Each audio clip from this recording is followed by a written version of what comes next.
सब कुछ तो खैर पूरे पाकिस्तान को बल्कि वर्ल्ड वाइड मालूम है कि फ़ाशिज़म आज से नहीं बल्कि 10 महीने से जो कुछ हो रहा है। फिर कानून और आइन को वाकई जूते के नोक से भी कोई सख्त लफ्ज़ है तो वो भी इसके लिए जायज़ है।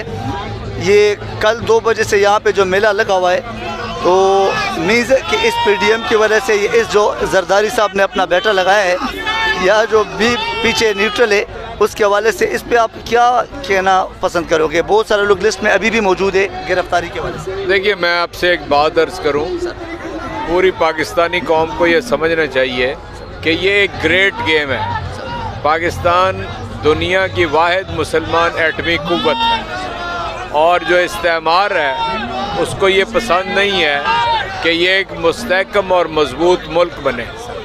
और बड़ी देर के बाद इस मुल्क को एक ऐसा हुक्मरान मुयस्सर आया था कि जो ये कह सकता था कि हम अपने पाँव पे खड़े होंगे, हमारी अपनी इज़्ज़त और नामूस है, हम अपनी आज़ाद खारजा पॉलिसी बनाएंगे, हम अमेरिका से भी अच्छे ताल्लुकात चाहते हैं और रूस से भी अच्छे ताल्लुकात चाहते हैं, हम जिससे चाहे कारोबार करें, जिससे चाहे तिजारत करें, किसी की ग़ुलामी हम नहीं करेंगे।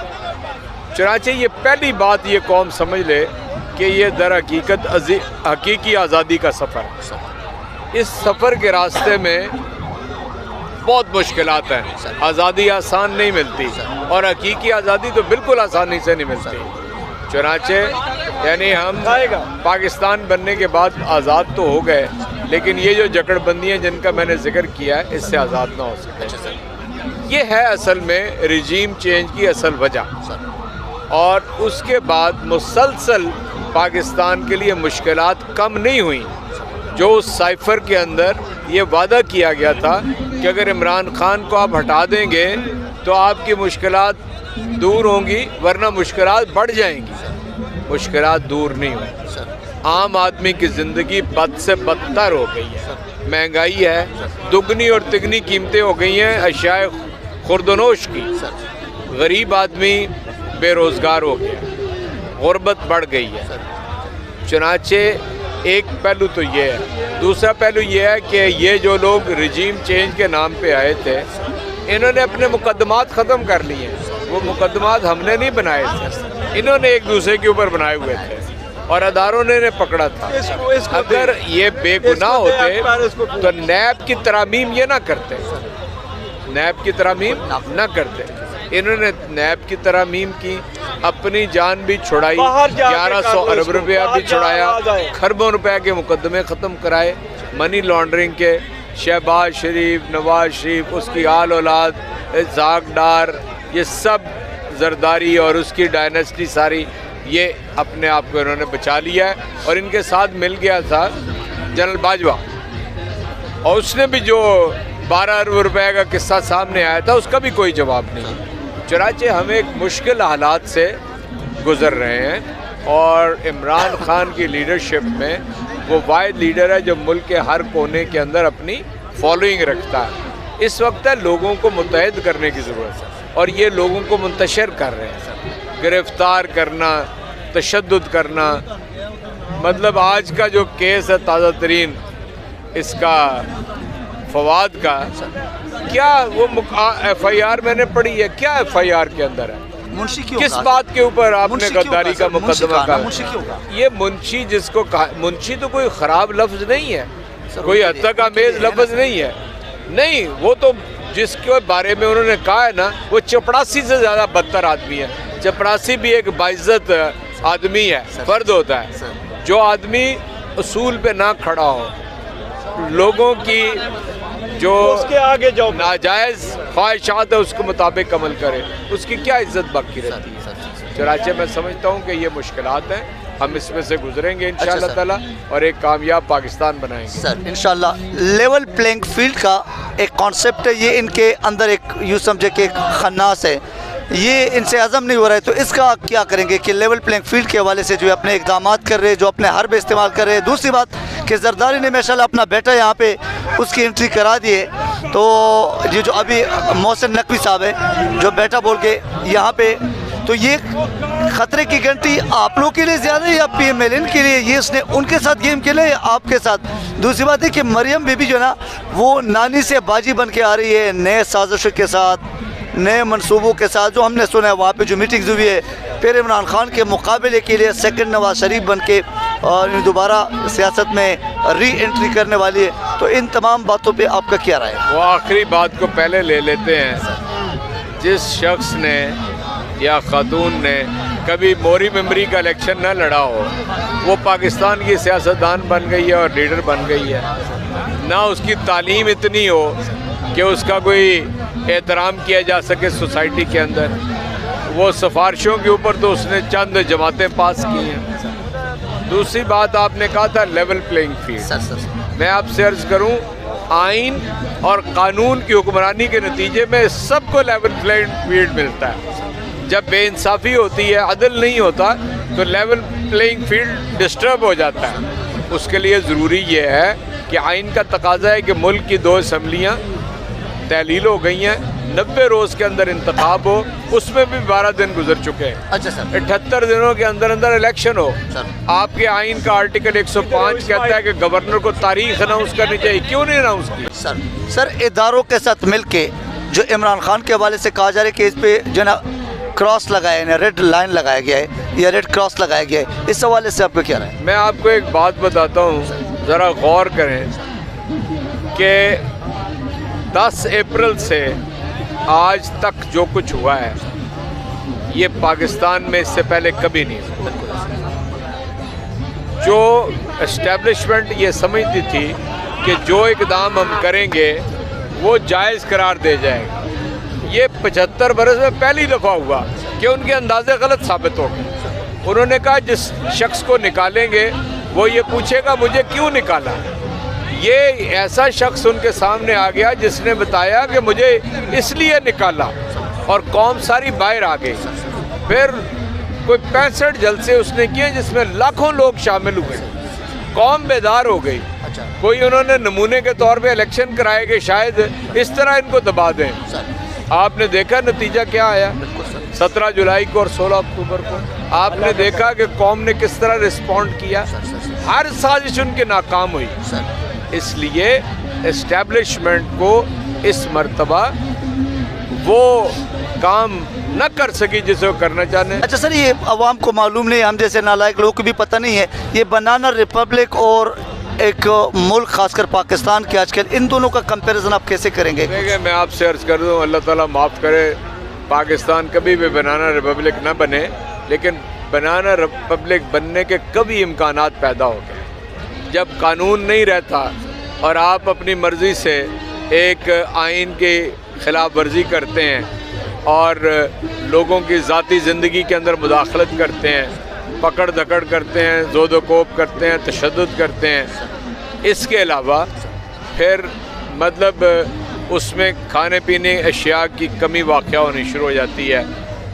मतलब बाहर की दुनिया आप पे एतमाद नहीं करती, कारोबार नहीं करती, इंपोर्ट्स रुक जाएं, एक्सपोर्ट रुक जाए, तो ज़ाहिर है एक ऐसी लाकानूनियत कायम होती है कम पूरी तरह। तो उसके नतीजे में कहते हैं कि ये बनाना रिपब्लिक की तरफ बढ़ गए हैं। तो वो कैफियत आ चुकी है। मसलन एक ही दिन के अंदर अगर डॉलर 12 रुपये उसकी कीमत बढ़ जाए तो इसका मतलब है कि आपका इक़्तिसादी निज़ाम जो है वो फेल हो गया। अगर आप 10 महीनों के अंदर आटे की, चीनी की, दालों की कीमतें 2 गुना 3 गुना बढ़ जाएं और आम आदमी की आमदन में बजाय इजाफा होने के कमी हो जाए, पेट्रोल डीज़ल इसकी कीमतें, बिजली की कीमतें इतनी ज़्यादा बढ़ जाएं, आम आदमी की तनख्वाह में इजाफा ना हो, आप बताएं ज़िंदगी कैसे गुजरेगी। यानी एक वो कीमतें थी जिस दिन 10 अप्रैल को हमने छोड़ा और आज देख लें, चुनाचे हर पहलू से मुल्क जो है वो तबाही की तरफ जा रहा है। इसलिए हम कहते हैं कि इलेक्शन हो, इनसे वापस लिया जाए मुल्क और अवामी नुमाइंदों के ज़रिए हम अपनी हुकूमत को कायम करें। सर आखिरी सवाल है सर, ये नाइंसाफ़ी नहीं है? शहबाज शरीफ साहब जो है वो कहते हैं कि मैं तो कपड़े भी बेच दूंगा अवाम की खातिर, फिर कल परसों ने बोले कि मैं खुदकशी करने में, सॉरी, अपनी जान की कुर्बानी देने के लिए भी तैयार हूँ। तो आप मुझे बताओ सर, तो आप लोग फिर खामखा उनके ऊपर क्यों तनकीद करते हैं अपनी सियासत चमकाने के? आपके मुंह से बस ठीक बात निकली है। ऐसी मायूसी में वही बंदा खुदकुशी की तरफ ही जाता है। मसला ये है, जितना नाकाम शहबाज शरीफ साबित हुआ है, मैं पाकिस्तान की तारीख में इतना नाकाम वज़ीर आज़म नहीं देखा। सर नाकाम है, कपड़े कभी बेचता, कपड़े उतारता है, कभी पहनता है, उसके पल्ले ही कुछ नहीं है। जहाँ जाता है भीख मंगों की तरह गुफ्तगू करता है। अच्छा सर, कि मजबूरी है, मैं मांगने तो नहीं आया था, लेकिन आखिर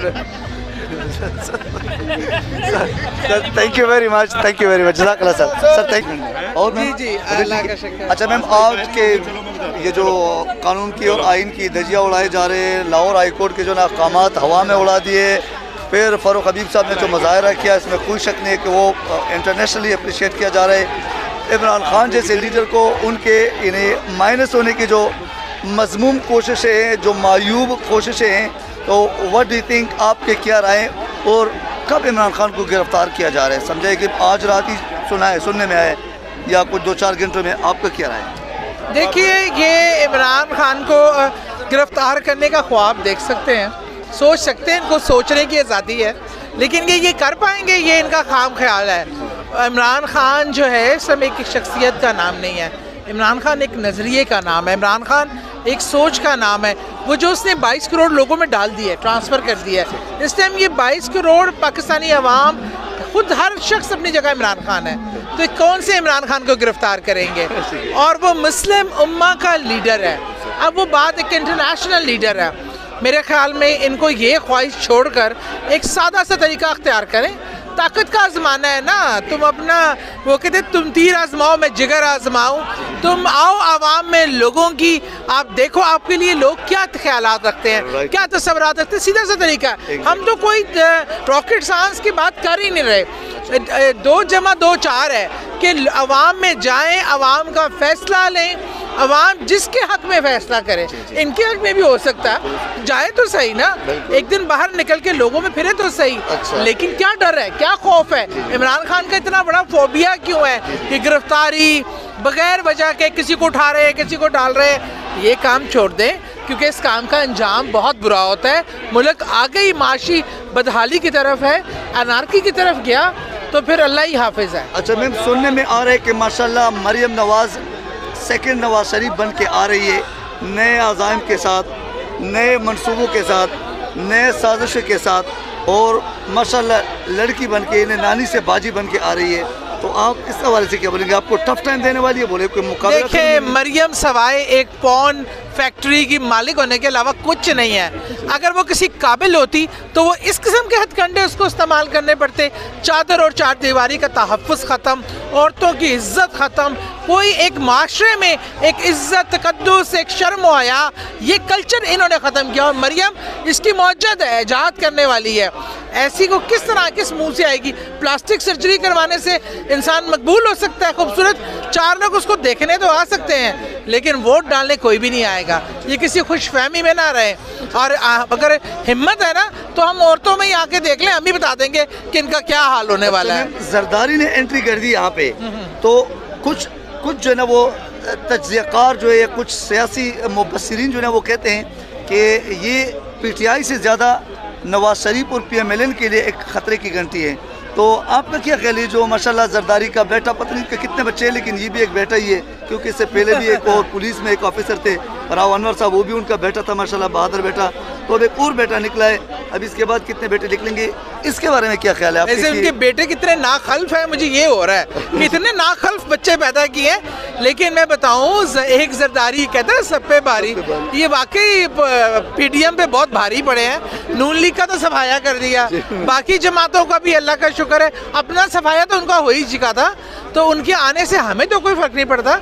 आपकी बात बिल्कुल दुरुस्त है, उसका फ़र्क सिर्फ और सिर्फ PDM ही को पड़ता है। अच्छा, इलेक्शन के हवाले से कोई ऐसी बात जो अवाम वाकई उसको समझ ले कि कोई एक तवक्को, कोई एक उम्मीद पैदा हो जाए? देखिए, ये इमरान खान साहब अपनी 2 हुकूमतों को छोड़ना और अपनी ज़िंदगी को ख़तरे में डालना, ये कोई आसान बात नहीं है।